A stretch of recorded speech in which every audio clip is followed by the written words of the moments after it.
We've got a horrifying hostage video now reigniting global outrage and Trump demanding an all-or-nothing deal to end the war in Gaza. Because the White House and the Israeli government, they've been focused on negotiating a two-phase deal for a 60-day ceasefire in Gaza and the release of some hostages. But now, Trump's reportedly pushing for a comprehensive agreement that ends the war and returns all remaining hostages at once. And with that, you had White House envoy Steve Witkoff meeting with hostage families over the weekend and telling them President Trump now believes that everybody ought to come home at once. No piecemeal deals, that doesn't work. We think that we have to shift this negotiation to all or nothing so that everybody comes home. We think it's going to be successful and we have a plan around it. And it's been reported that Trump and Netanyahu are working on a new proposal that would involve presenting Hamas with an ultimatum. And under the terms of the ultimatum, Hamas would have to release the remaining hostages and agree to terms to end the war that include the group's disarmament. Because otherwise, the Israeli military would just continue its campaign. And in fact, we're also seeing reporting that Israel's preparing to expand its military offensive into additional areas of Gaza, with one official telling the Financial Times that Netanyahu's government was in dialogue with the Trump administration over the controversial proposal. Though notably, this is also as you have hundreds of retired Israeli security officials, including former heads of intelligence agencies, writing to Trump, urging him to pressure Israel to immediately end the war in Gaza. With them writing, it is our professional judgment that Hamas no longer poses a strategic threat to Israel. But it's very hard to imagine that things are going to change in Israel, because the Israeli government, they have long maintained that the only way this ends is if Hamas is destroyed or it surrenders and gives up its arms. And Hamas, they've said that they're unwilling to do so, at least not without the establishment of a Palestinian state. And in fact, in response to Witkoff's comments, the group released a statement reaffirming this position. And that also as they released horrifying videos showing an emaciated hostage with his ribs and shoulder blades visible through his skin. And that came just a day after another group, the Palestinian Islamic Jihad, released a similar video of another hostage. And those videos, of course, sparked international outrage and concern for the 20 remaining hostages believed to still be alive, with thousands also protesting in Tel Aviv, calling for a deal to secure the release of the remaining hostages. And then, in response to calls for the hostages to be better cared for, you had Hamas saying yesterday that it was prepared to coordinate with the Red Cross to deliver aid to hostages, but only if Israel permanently opened humanitarian corridors and halted airstrikes during the distribution of aid. And one of the key things with all of this is that the group seemingly was trying to use this to draw more attention to the whole dire situation in Gaza. But even in one of the hostage videos, it actually said, "They eat what we eat and drink what we drink," and mixing in images of what appear to be starving babies and children in Gaza. Because to be clear, as we've covered on the show, children are dying of starvation in Gaza. And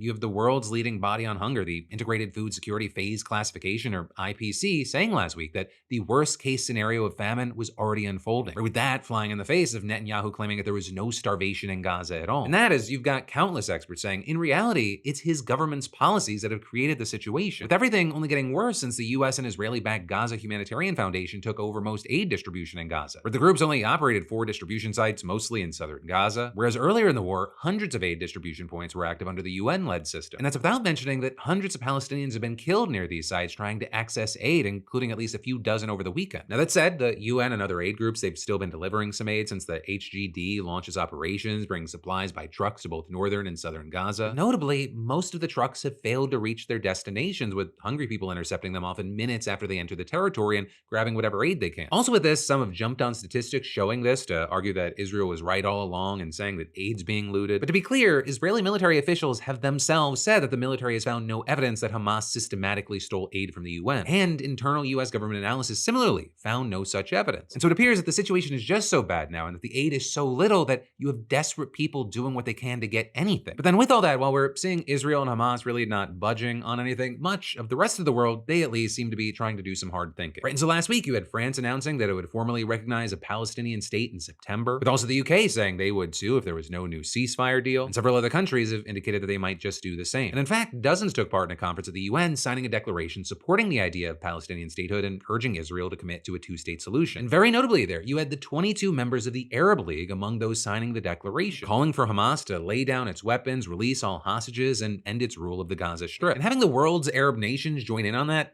that's unprecedented. But of course, it remains to be seen whether all of this talk turns into any action or actually gets any results, especially because it'll be hard without the United States on board, which very much appears to not be. The Trump administration, along with the Israeli government, boycotted the conference. And Netanyahu, he's repeatedly rejected the idea of a two-state solution. Right? You have members of his government not even trying to hide their view that Israel should just take over the Palestinian territory. Just this weekend, you had the country's national security minister sparking outrage by praying at the most contested holy site in Jerusalem, which is now home to a mosque, with him saying in a video the visit shared by his office, it's important to convey from this place that we should immediately conquer Gaza, exercise our sovereignty there, and eliminate every last Hamas member. And on top of that, you have Netanyahu doing everything he can to consolidate power at home, with his government even voting today to get rid of the attorney general who, hey, just so happens to be the chief prosecutor in Netanyahu's ongoing corruption case. And while we wait to see what happens with that, I mean, what we do know is that what's happening there, it is shaping politics in the United States as well. Where this new Gallup poll that got released, it found that support for Israel's military action in Gaza, it is at a new low, especially among Democrats, whose support has now dropped to just 8%.